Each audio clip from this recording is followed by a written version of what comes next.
Oye, ¿y tu entrada?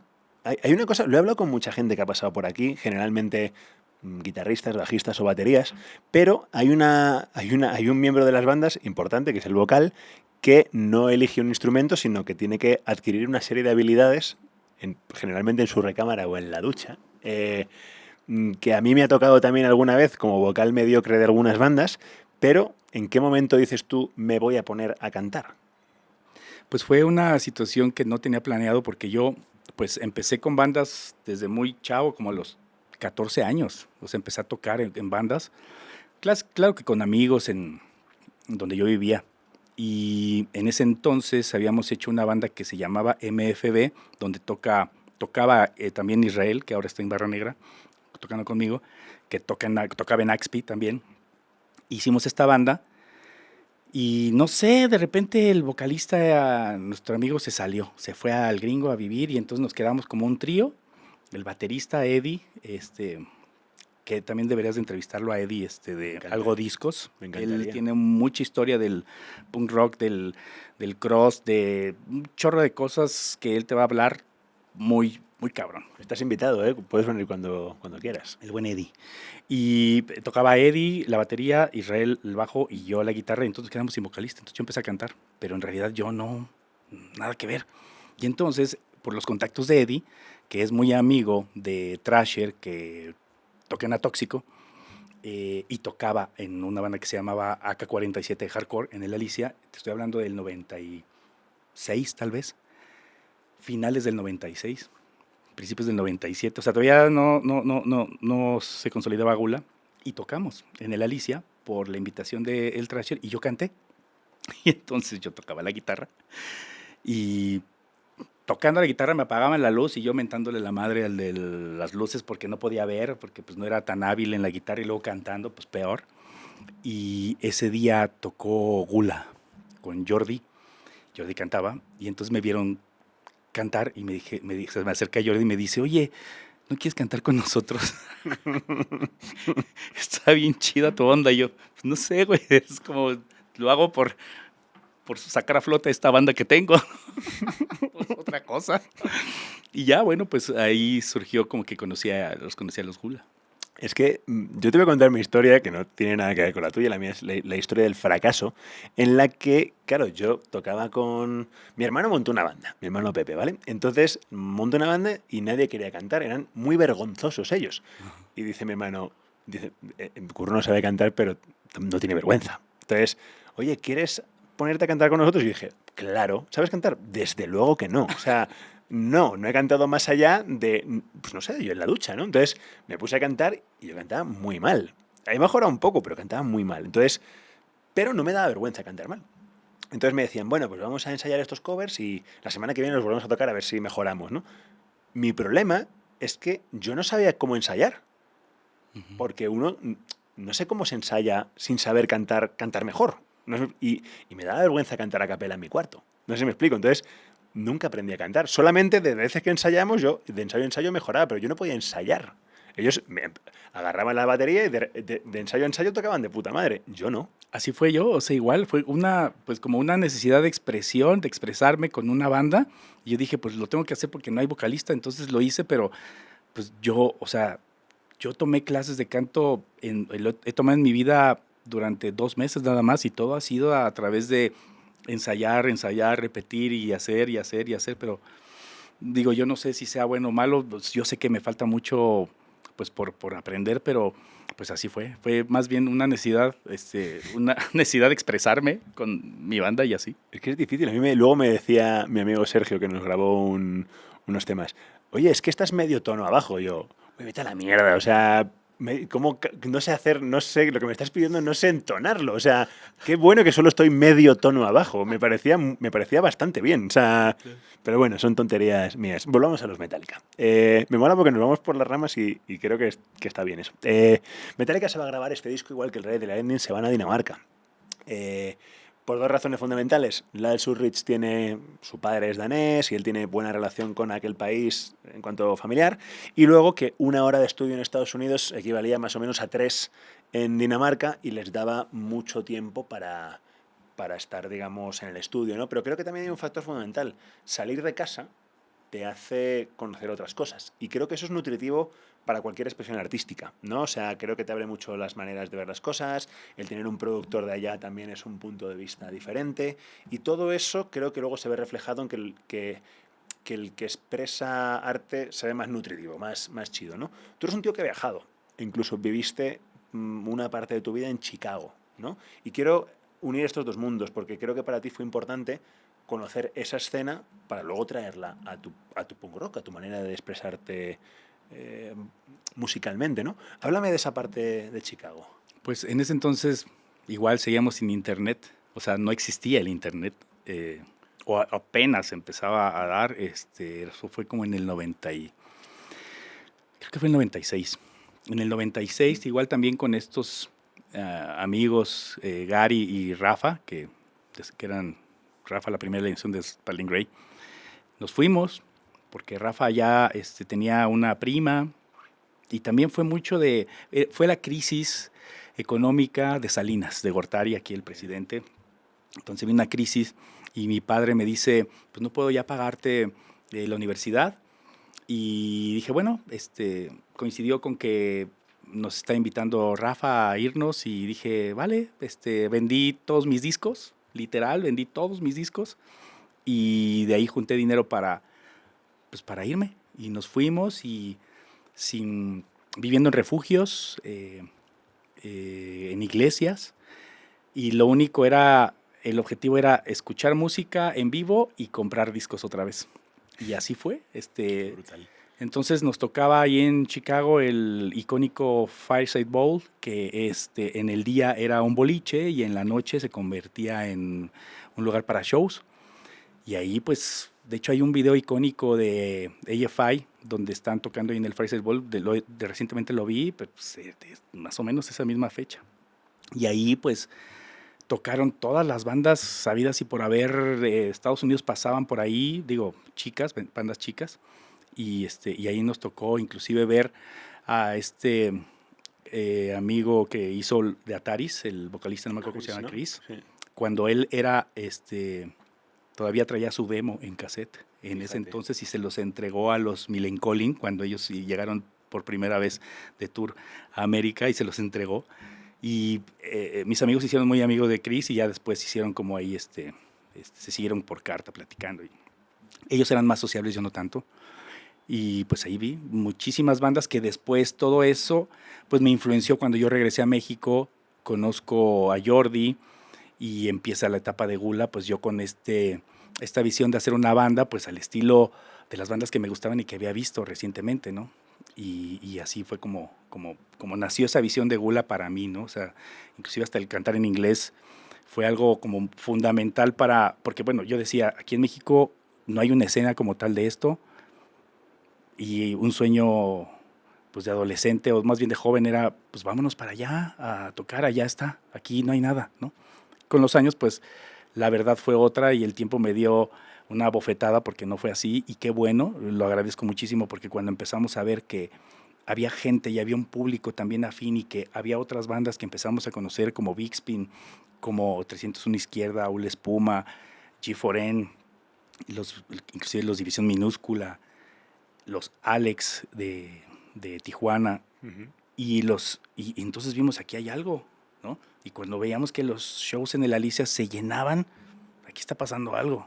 Y fue por eso que también en el demo está todo en inglés, pero ya en el disco el que tiene dijimos, pues no hay que cantar en español porque aquí hay un público y está chingón, ¿no? Ya con el tiempo pues dije, si pudiera regresar el tiempo lo hubiera hecho todo en español, la verdad. Pero bueno, pues son cosas que hay mucha gente que dice, yo no me arrepiento de las cosas, yo sí, pero no es un arrepentimiento malo, sino más bien es algo que dices, puta, pues lo hubiera hecho así, pero esa experiencia me llevó a tener una banda grandiosa como Barra Negra que me encanta. Es como para mí algo que disfruto hacer. Ahora vamos a hablar largo y tendido de Gula y de Barra Negra, pero has abierto una caja que me mola. El hecho de que cantabais en inglés al principio. Es una cosa que iba a mencionar más tarde, pero lo vamos a mencionar ahora porque la has bajado muy bien ese balón. Cuando vino Jordi, hace tiempo ya, hace bastantes programas, él habló también de eso. Y me moló mucho cómo lo dijo, porque dice que en un momento dado, no sé si fue con Gula o con cualquier otro de sus proyectos, pero tiene muchos, se acercó a Fat Mike no sé si te corresponde también a ti esa historia, y le dijo, oye, fírmanos, o qué hay que hacer para que nos firmes, o cualquier rollo. Y le dijo Fat Mike que para que te firme una disquera como la suya, primero tienes que conquistar tu mercado local. Y dice, y nunca lo vais a conquistar en inglés. Vivís en México, tenéis que cantar en español, ser los reyes de la escena y luego voltead, venid conmigo y yo encantado os firmo. ¿Qué opinas de esa frase? Porque creo que el hecho de tú cantar en español es la única manera. No critico a la gente que lo hace en inglés en México, ellos sabrán sus razones, pero creo que si tú quieres que tu público entienda tu mensaje, tienes que cantarlo en tu idioma natal. ¿Qué opinas de eso? Pues es que yo creo que son puntos de vista. Por ejemplo, recientemente un amigo me preguntaba, oye, ¿qué hago? ¿Canto en inglés o en español? Y yo en automático le dije, pues canta en español. Y él me dice, es que mi fraseo, como que no.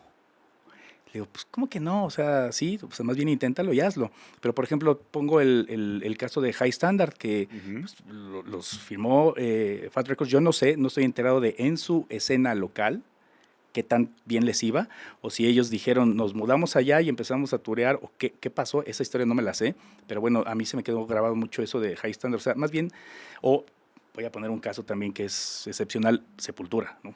Brasil, cantan en inglés, ¿no? Y ahora te puedo decir, The Warning, les gusta o no a mucha gente purista, pues a mí me parece que es una buena banda, pero también creo que depende mucho de las condiciones materiales que tenga la banda alrededor, ¿no? O sea, poder adquisitivo, sobre todo el dinero, o sea, porque si no tienes una infraestructura y unos ahorros y también una meta fija, no lo vas a lograr, ¿no? Y nosotros en su momento puede ser que pudimos haber hecho algo más grande con Gula en ese camino del inglés, pero pues nos obnubilamos, cada quien agarró su rollo y no se enfocó.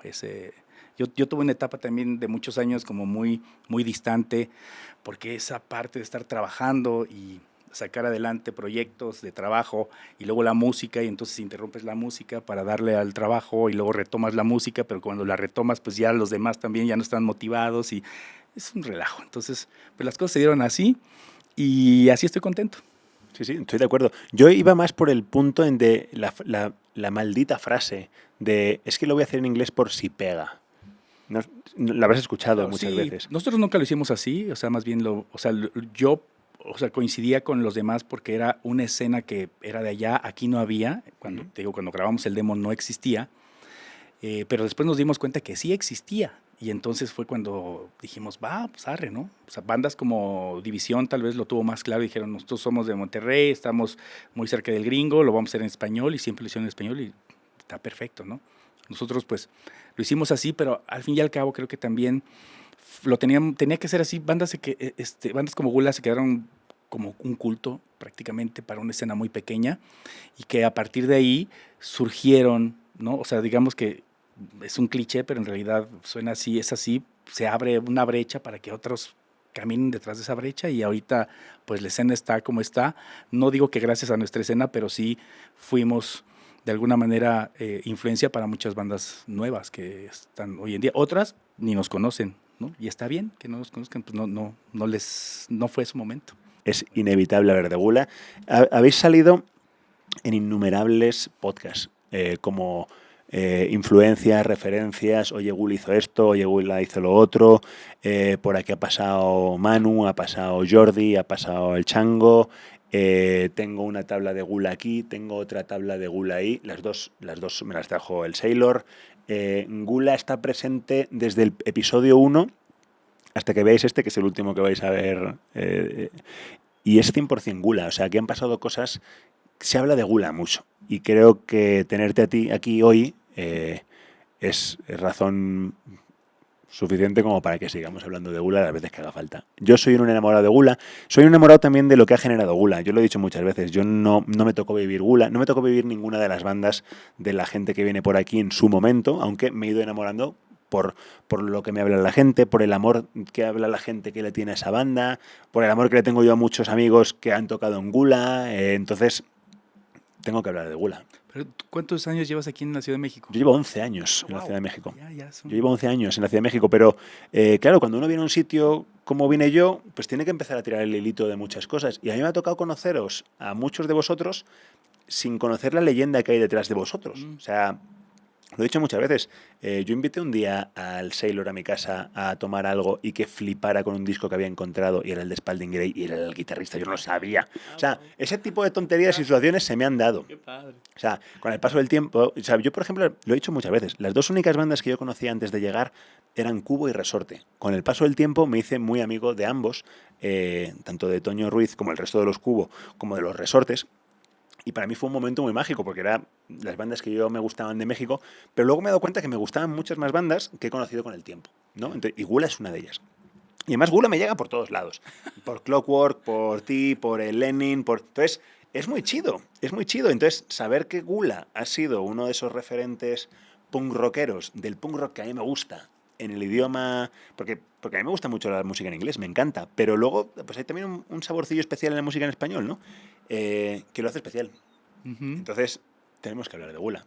Cuéntame, háblame, dime todo lo que sepas de Gula. Pues es que Gula fue, es como, ¿cómo te podría hablar de Gula? Gula es como esos grandes amores que tienes en la juventud y que siempre los vas a recordar porque fue un gran amor y aunque te hayas casado con otra banda y estés ahora en otra relación con otras bandas, pues Gula va a ser siempre esa banda que me dejó muchísimas experiencias.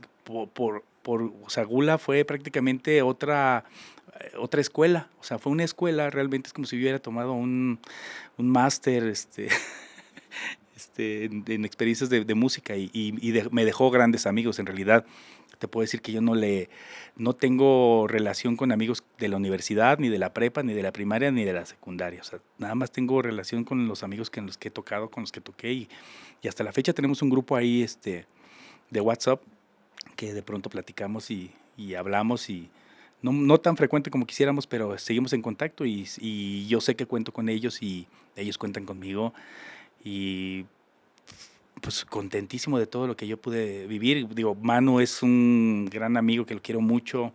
Él grabó las voces del nuevo disco de Futura Ring que está saliendo.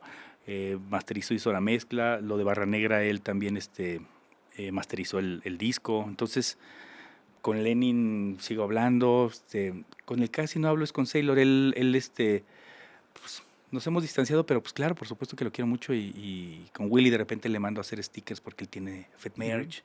Entonces, pues guardo mucho cariño de todos y grandes experiencias y no sé, o sea, a veces se me olvidan cosas, tú tienes más datos que me puedas preguntar porque yo nada más te puedo hablar de todo lo romántico. Pues voy a empezar a sacar datos y vamos a empezar a hablar de cosas. En Gula hay una protobanda previa a Gula que es Vomit Soufflé, de la que ya nos habló Jordi aquí. Jordi habló de esa etapa, tal cual, pero hay un momento, el mismo momento que has mencionado tú antes, cuando te dicen, oye, ¿por qué no te vienes para este lado? Que nace Gula, ¿no? Gula nace 96-97, vuestra primera grabación de esa que has hablado antes en inglés, el Mom Doesn't Let Me, del 97, ese demo, por así decirlo, ya es el Gula, es el primer Gula. No, sí. Sailor entró mucho más tarde, claro. Pero era ese primer Gula que cantaba en inglés, que tenía el sueño ese de ser los Pennywise, a lo mejor, o bueno, en vuestra cabeza, ¿no? Que encontró esa escena que a lo mejor tú pensabas que no existía y de pronto sí existe. Uh-huh. Háblame de esos primeros Gula. Pues, como te decía, conocí a los Gula en una Alicia, que yo toqué con mi otra banda, que así empecé a cantar. Y pasó tiempo, no sé, tal vez un año, no sé cuánto, pero sí pasó mucho tiempo hasta que nos volvimos a reunir y me invitaron a un ensayo, fui y en ese primer ensayo fue así como, a ver, métele algo a las canciones y le empecé a meter yo ahí unos fraseos y les gustó cómo empecé a cantar y ya, o sea, ellos ya tenían algunos temas, ya como muy bajados y esas letras que habían escrito ellos en español, pues las pasamos al inglés, como Ninja Gordo, que después quedó como Fat Ninja. Y pues hicimos, o sea, todo surgió muy rápido porque yo, pues, era muy buen amigo, te digo, de los Spalding Gray de la primera generación, ¿no? Que era el baterista y Gary, que ahorita él, no sé, se fue a Australia, ahorita se casó con una chica, creo que está en Japón o no sé dónde. Y bueno, pues con ellos. Y ellos ya tenían Spalding Gray, estaban ensayando y componiendo lo que era el primer demo. Entonces las dos bandas surgimos como muy a la par y empezamos a tocar en las cocheras de los amigos. Y cuando nos dimos cuenta, después ya conocíamos a otras bandas que también allí coincidimos, como los Big Spin, como los 301 Izquierdos. O sea, todo surgió muy orgánico, así también en una escuela. Creo que un día fuimos a tocar una escuela y tocó 301 y tocó Big Spin y ahí los conocimos. No recuerdo bien la verdad cómo fue, de ahí que me diga Jordi o Lenin, pero fue así, o sea, y entonces salió el disco de, perdón, el demo de Spalding y el demo de Gula, y antes nosotros pues en la era del cassette estaban los demos, o sea, nosotros sí maquilamos el demo, Spalding nunca lo maquiló, pero grabábamos los dos demos, de un lado cada uno, y esos los regalábamos o los vendíamos, y entonces así le llegó a mucha gente. Ese cassette, si alguien lo tiene por ahí, pues que lo comente en este video, quién tiene ese cassette, porque ese cassette, pues no sé, o sea, eran copias artesanales que les hacíamos una portadita y los íbamos regalando o vendiendo. Y ya cuando nos dimos cuenta, no sé, de pronto ya había una escena, así como que todo muy, como, yo puedo decir que yo lo viví como un perro callejero, que fui creciendo y orgánicamente y de repente ya cuando me adoptó una escena, un público y dije, chinga, pues ya está, sigamos tocando y entonces iba y venía, que entre que el trabajo, como te decía, entonces esas etapas de trabajo fuera de la banda, pues también a mí pues me cegaban mucho, ¿no? Y entonces, o sea, no tomé una decisión contundente como tal vez hoy en día podría tomarla alguno de los músicos que has entrevistado que digan, yo sí, me voy recio, ¿no? Hasta mis casi 50 años te puedo decir que dije, bueno, le voy a meter ahora sí los kilos. Entonces lo que no hice con Gula después, lo estoy haciendo con Barra Negra y con Futura Ruin. Y digo, bueno, a ver, no, pero pues ahora ya con conciencia y digo, bueno, a ver, soy como un adultecente que tiene ya pues, las condiciones materiales para poder, ¿no? Pagarme un disco, poder hacer, si quiero trabajo, si no, no, ¿sabes? O sea, antes no, o sea, era de, estoy haciendo algo, construyendo algo, me quiero independizar, entonces necesito dinero. Entonces, fue una etapa de muchos claroscuros, ahí contrastes que yo viví con Gula. Ellos lo deben saber mejor. A veces faltaban mucho los ensayos ya de la última etapa. O sea, también fui un dolor de cabeza, yo creo, para ellos, en alguna etapa, perdón. No, a ver, no me quiero repetir con lo que voy a decir, pero estás narrando una historia muy paralela a Milo Aukerman de los Descendents. O sea, sí. Milo Aukerman ha empezado a ser el rockstar que siempre tuvo que ser ahora. Claro. El Milo Goes to College es el disco por excelencia del chaval que dice, yo me voy a la universidad. Sí. Dios, dejó esto grabado, en las siguientes vacaciones hizo el siguiente, el I Don't Wanna Grow Up, y así, hasta que ahora dice, güey, yo ya he hecho todo lo que tenía que hacer en la microbiología, creo que ya es momento de ser rockstar. Y le miran todos como diciendo, ya. Bueno, vale, ok. Sí, pues así estoy en esa etapa yo. Sigo haciendo música, ahora la disfruto más, creo, con más conciencia que antes, porque antes, claro que la disfrutaba, pero no era tan consciente de lo que sucedía. Uh-huh. Y no sé por qué, o sea, ni me lo quiero cuestionar, pero ahora sí soy más consciente y la disfruto muchísimo. O sea, esta etapa, muchos amigos me dicen, obviamente, porque vivieron la etapa de Gula, que les gusta más Gula, pues que disfrutan más Gula que ahora los nuevos proyectos que tengo, ¿no? Barra Negra y Futura Ruin, pero yo es al revés, o sea, yo disfruto muchísimo esta nueva etapa de hacer canciones mucho más sencillas, a lo mejor pues le pienso un poquito más en las letras, eso lo disfruto muchísimo y darme mi pausa, o sea, porque no quiero hacer música por llegar a tocar en tal o cual lugar, sino más bien es disfrutarla y ahí está. No tenemos tantos seguidores como tú lo puedes ver, pero eso no importa, o sea, es seguir haciendo lo que te gusta y yo lo disfruto ahorita, creo que para mí estoy en una de mis mejores etapas en la música. Yo que me gusta mucho Gula y me gusta mucho Barra Negra, me gusta mucho Barra Negra, no sé si me estoy explicando, lo estoy diciendo bien. Últimamente he estado obsesionado con Barra Negra, lo escucho mucho. Bueno, ahora hablamos de Barra Negra, pero no me quiero adelantar. Hay un quinto Beatle en todo esto, en todas las bandas que has mencionado, en Axpi, en todas las que has dicho. Es el Multiforo Alicia. Claro. O sea, no nos podemos olvidar que ha sido un poco, ha sido el CBGB's de la Ciudad de México, ha sido el Gilman Street de la Ciudad de México, ha sido ese sitio en el que os abrieron las puertas a todos y creo que Gula fue una de esas bandas de los grandes soldados de la Alicia, de una de las bandas de la casa, de la Alicia, cuando dicen que la Alicia era la cuna del punk rock mexicano, yo estoy de acuerdo con que eso fue así. Me tocó vivirlo, a lo mejor la peor parte ya, la que no estabais todos vosotros, pero sí se olía eso y yo siempre he escuchado que gula, que gula, que gula, que gula, que gula, y fuisteis vosotros. Al final es el quinto Beatle. Pues sí, te digo que no tenía mucha conciencia, pero lo que sí también disfruté mucho era que hicimos muy buena relación con otras bandas que no tenían nada que ver con el género, ¿no? O sea, y digo, más allá de las buenas relaciones que pudiéramos tocar a lo mejor, no sé, con Panteón Rococó, que, ¿no? O sea, en ese momento íbamos en un autobús a Guadalajara a tocar, Gula iba Tana Pancha con Panteón Rococó y otras bandas y lo disfrutamos mucho, o de repente tocábamos, nos metían con otras bandas de ska como Salón Victoria,